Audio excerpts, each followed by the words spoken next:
ഭവന നിർമ്മാണത്തിനും കാർഷിക മേഖലയ്ക്കും ഊന്നൽ നൽകി കുലുക്കല്ലൂർ ഗ്രാമപഞ്ചായത്ത് 2026-2027 വർഷത്തെ ബജറ്റ് അവതരിപ്പിച്ചു.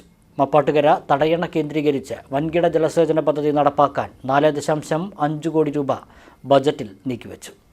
41,51,99,934 രൂപ വരവും 38,93,05,696 രൂപ ചിലവും 2,58,94,238 രൂപ മിച്ചവും പ്രതീക്ഷിക്കുന്ന ബജറ്റാണ് UDF ഭരിക്കുന്ന കുലുക്കല്ലൂർ ഗ്രാമപഞ്ചായത്തിൽ വൈസ് പ്രസിഡന്റ് മിസിദ സൂരജ് വ്യാഴാഴ്ച അവതരിപ്പിച്ചത്. ഭവന നിർമ്മാണത്തിനും കാർഷിക മേഖലയ്ക്കും ഊന്നൽ നൽകുന്നതാണ് പുതിയ ബജറ്റ്.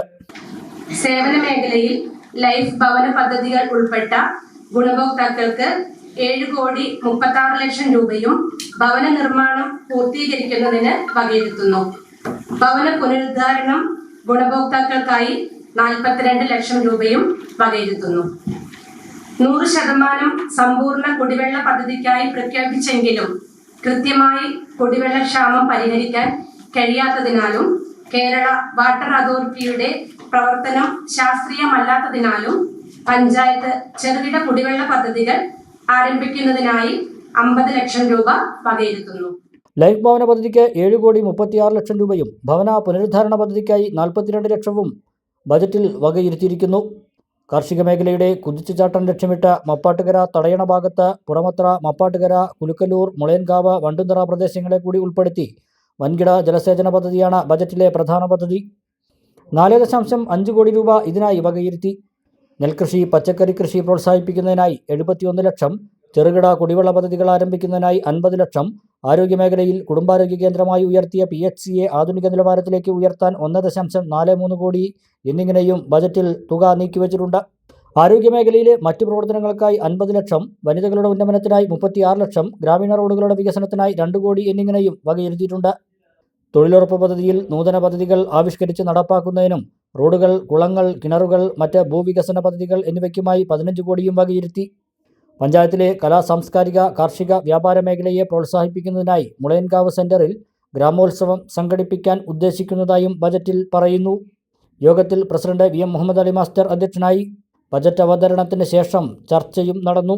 പഞ്ചായത്തിലെ ഭൂരിപക്ഷം വരുന്ന പ്രദേശത്തെയും ജലസേചന സൗകര്യമുള്ള പദ്ധതിയാക്കി മാറ്റിക്കൊണ്ടുവരുന്ന കുറച്ച് വർഷങ്ങളായിട്ടുള്ള നിർദ്ദേശങ്ങളായിരുന്നു. എങ്കിലും അത് ഇതുവരെ നടപ്പാക്കാനോ അത് കൊണ്ടുവരാനോ കഴിയില്ല.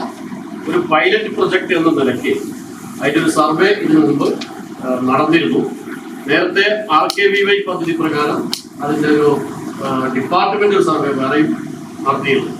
2 നടത്തിയാൽ പോലും അത് നടപ്പിലാക്കാൻ കഴിയാത്തൊരു സാഹചര്യം ഉണ്ടായിട്ടുണ്ട്, അല്ലെങ്കിൽ അത് മുന്നോട്ട് കൊണ്ടുപോകാൻ കഴിയാത്തൊരു സാഹചര്യം ഉണ്ടായിട്ടുണ്ട്.